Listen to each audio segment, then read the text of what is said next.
The wait is finally over because LUMIX just announced probably one of the best mirrorless cameras yet, the brand new S1R Mark II, which basically has everything that we want in a camera and more. And in this video, we're gonna be doing a brief overview about the specs, the physical build, the price point, the new app, and some highlight features, but also still mentioning a couple of cons along the way. And a quick disclaimer, LUMIX did send me out this long-term loaner camera to test out, review, and do a ton of videos for you guys here on this channel. So if you're definitely interested, consider subscribing, but without further ado, let's dive in. Starting off with the price point for this camera coming in is $3,299. And if you already heard some rumors and specs about this camera, it's pretty crazy what you're getting out of this camera for this price point. Now diving into this physical build and design for this camera, it's weighing around 795 grams. And when you compare this camera to the S5 IIX,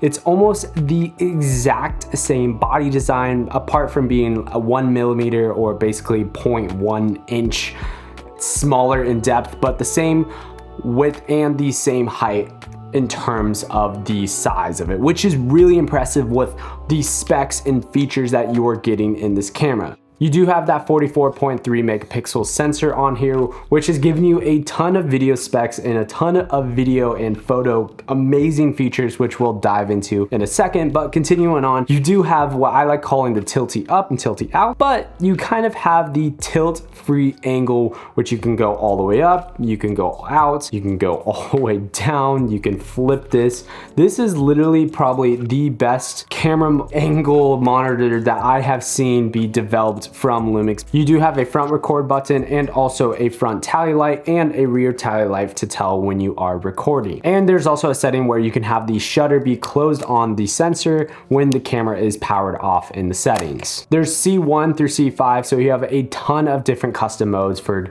customizing your settings, and there is a dedicated photo, video, and slow and quick button, which does allow you to customize your function buttons for photo mode versus video and slow and quick mode. So you can have different function buttons depending on if you're shooting photos or shooting video. On top of that, you have a dedicated lock switch, which you can customize on what you want to be locked on the camera when that thing is flipped. And then for media, you do have a CF Express Type B card and a single SD card slot. In terms of power, you do have the exact same battery that all of the phase detect autofocus LUMIX cameras have, which is great if you are upgrading from the system from the S5 II to now the S1R Mark II. For the ports on the side, they have made them individual ports for the HDMI, USB-C, headphone, and mic jack. Then on the right for the remote port, they did change it slightly from the original S5 II and IIX design. Instead of going back towards us on the back of the camera, it actually pushes out forward, which depending on how cages are designed might get a little bit annoying, because when I try to rig this up, it was a little bit hard getting out this little remote control. So just as something worth considering, I kind of wish that they flipped this for the remote design.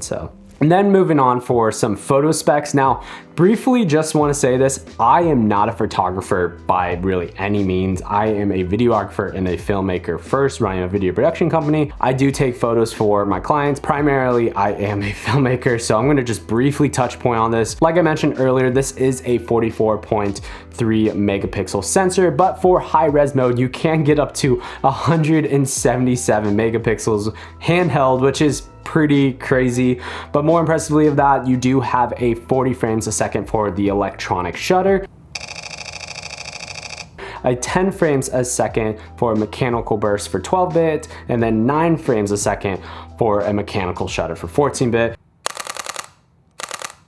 Now for video specs, LUMIX did not hold back, like by any means. This is a heavy hitter camera, and they put basically everything they got so far in this camera, which is really impressive for what we're getting. Now, I'm gonna be briefly showing all the video specs on screen, starting with the MOV files and then switching over to the Apple ProRes. So as you're watching, you can pause if you are interested to see the exact settings, the exact specs, instead of me trying to briefly mention it. And I know that the B&H page does get confusing, so hit pause here if you are interested in seeing the specific page and specific settings. But in the meantime, I did want to highlight some massive video specs that I'm personally really stoked for. For the first one is going to be the 8K and 8.1K up to 30 frames a second. This is in 10-bit 420 and long GOP or long GOP. Then we got 6.4K up to 30 frames a second in open gate.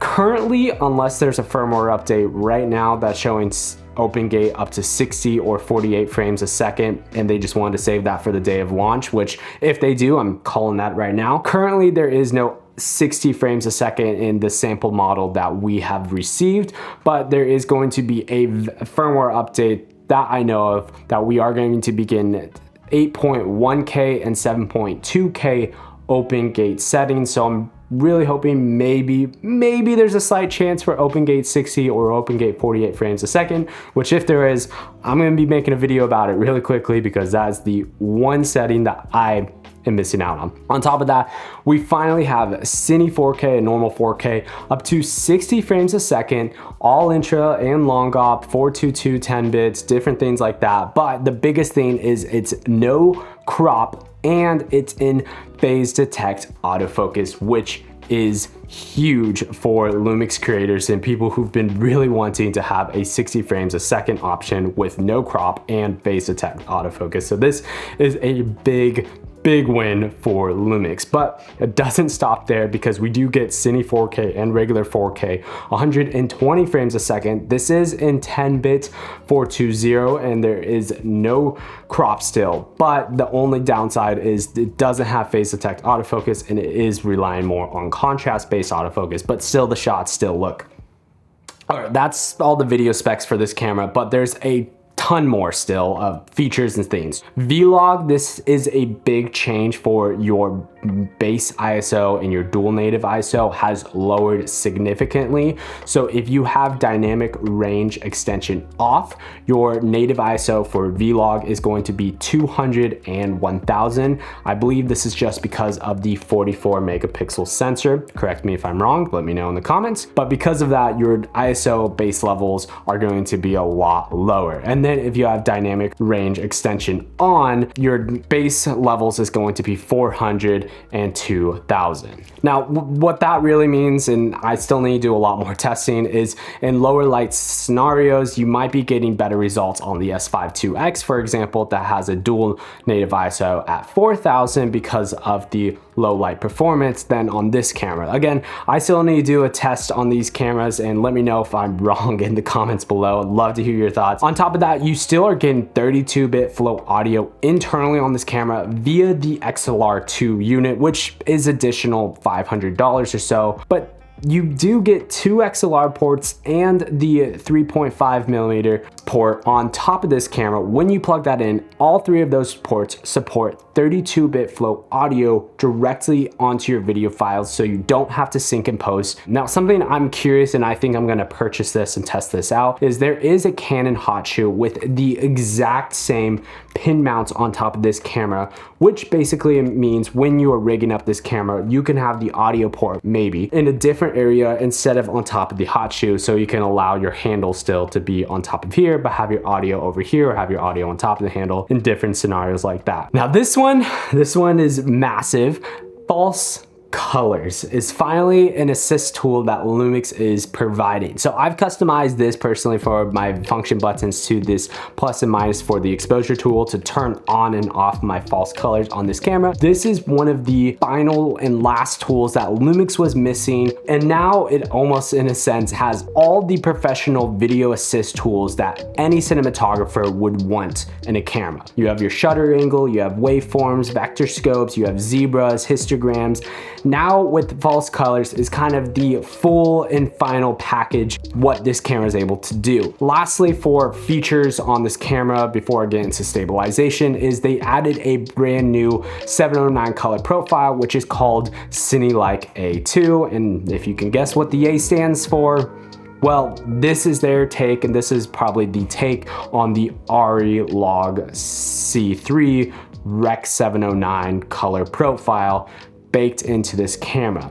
Now, I don't know if LUMIX is going to be pitting a paid upgrade for the LUMIX C3 ARRI color profile in this camera. Now, for stabilization, not a lot has changed on this camera. You still have 8 stops of stabilizations and 5 axis, but similar to the S5 IIX, you still have amazing electronic stabilization on standard and high, but there's one setting that LUMIX has added to this S1R Mark II that is a game changer, which is cringy to say, but it's called Cropless Stabilization, which specifically works with, right now, only LUMIX lenses. So all your normal LUMIX prime lenses, and then also all your LUMIX Pro lenses like the 24-70 and different lenses like that. What this, to my knowledge, and I haven't done a ton of testing yet because of the small time I've had this camera, to my knowledge, that basically allows you to have the same stabilization levels of electronic stabilization on high, but it doesn't crop into your sensor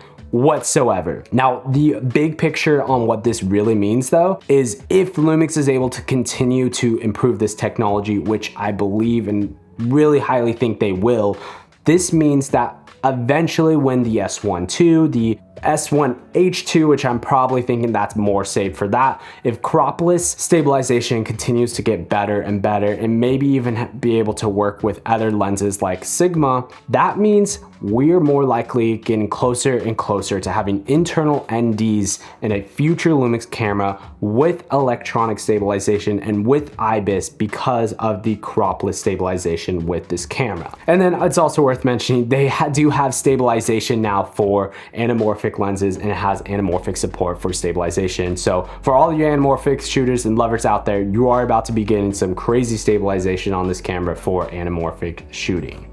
I'll briefly touch on the new app, which is called LUMIX Flow app. This is basically a storyboarding tool where you can design things and design scripts and stuff. And you can also connect your phone via USB-C and use it as a monitor. Now, the last and coolest thing, which I haven't gotten to test out because I don't have a USB-C phone, I'm not 100% sure if it works with a lightning port phone yet. You can use it as a monitor, and as you're recording videos, you can tag each clip, you can add your favorites, and it will automatically create an XML file that you can export and then upload to your editing software, and it will automatically organize your clips into a timeline for you. Now, again, I haven't gotten to fully test out this feature for myself, but it's definitely something I think that LUMIX is really innovating and stepping more into the software industry. Again, I haven't gotten to test it. I'm hoping to test that more soon on my wife's phone, so stay tuned for that. Final thoughts. I have to say, this camera is nearly perfect. To consider what the LUMIX is going to be doing with the S1 II in the future, the S1H Mark II, there's only literally a few minor things that is wrong with this camera, but apart from those minor things, besides like the low light potential performance and different things like that, this camera literally packs such a punch and is so powerful and has so many rich features.